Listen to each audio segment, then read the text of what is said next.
problemaव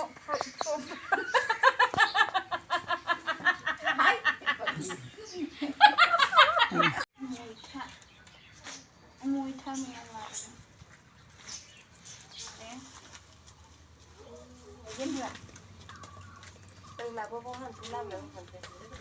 नोंसो लाबोदों आं खावसे लांदों बेलाय हनै बिनो लाबोदों बाजैयानो हनै आंनो लाबोदों मैया थिखिनो मोना होफैनाय आरो बेबायदि बुंबावदों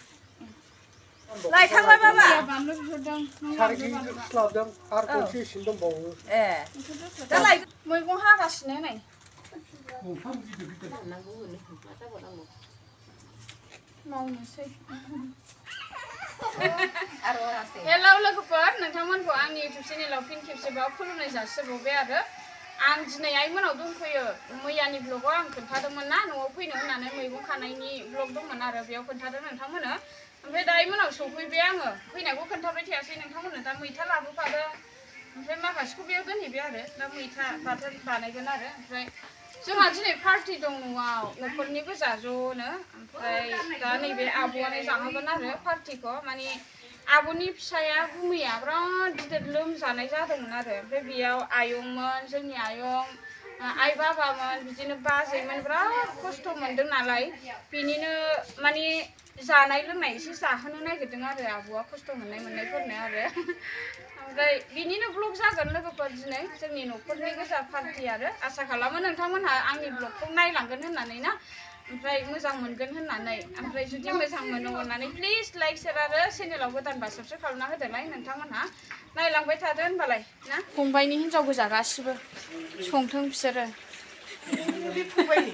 हिनजाव नोंलाय बे फंबायनि नों हिनजाव फंबायनि हिनजाव फै बाजै आरो आदै उखुन्दैया सं दे गोथाव गोथाव संथार दे जोंखौ मोजां जाहोहरनांगोन ना गोजाननिफ्राय फैनाय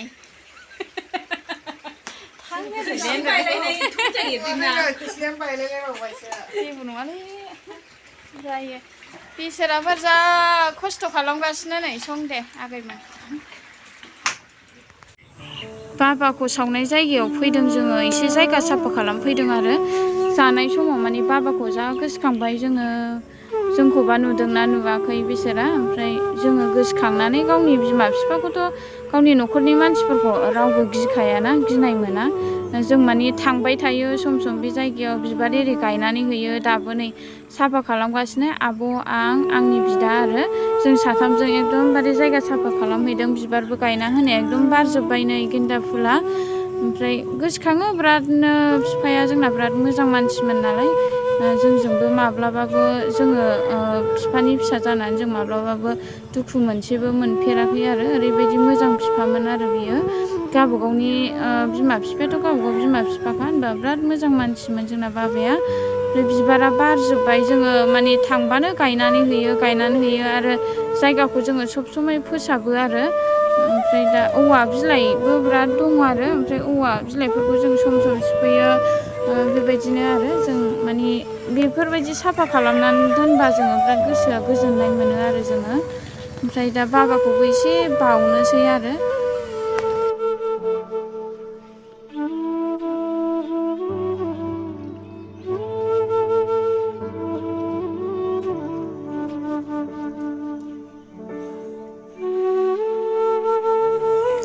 बाबा नोंखौ जों बिराद गोसोखाङो जों माब्लाबाबो बावनो हाया आरो जानायनि लोंनायनि जोङो सब समाय गोसोखाङो आरो न'आव थांबाथाय रायलायबोफ्लाङो थांबाबो फैबाबो बाबाजों थांसै बाबा बेफोरबायदि आरो जोंथ' मिथिला बाबाया जोंखौ नुयो ना नुवा मानो नुवा जानो जोंसो बाबाखौ नुवा जेन'बा बेबायदिनो आरो बिराद दुखु मोनबाय दुखु थाबाय एखमबा रायलायनो लुगैबाबो मोनला मेंनाय समाव रेस्ट लानाय समाव फन हरगौ सानबाबो बाबाखौ मोनला आरो ओरैबायदि गोजान जाबाय जोंनि लोगोफोर बाबानोबो एसे बिबार बावनानै फैबाय लोगोफोर गोसोखाङोना बिदि जानाय लोंनाय बोथोरबा माने थाबा बिराद मोजां मोनगौमोन बियो बाबाया बिसोरा गाव गोनाङावबो बेफोरबायदि खालामनो हायासै एसे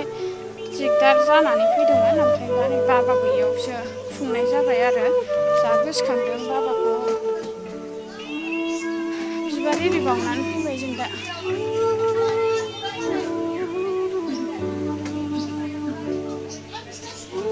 दादि ओंखाम जादों जोंना नै बाबानि फंबाय बे मादै दादिनि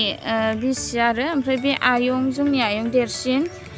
ज' ओंखाम जाबाय आरो साथामजों मानसिफ्रा माने एकदमबारे सेरखाय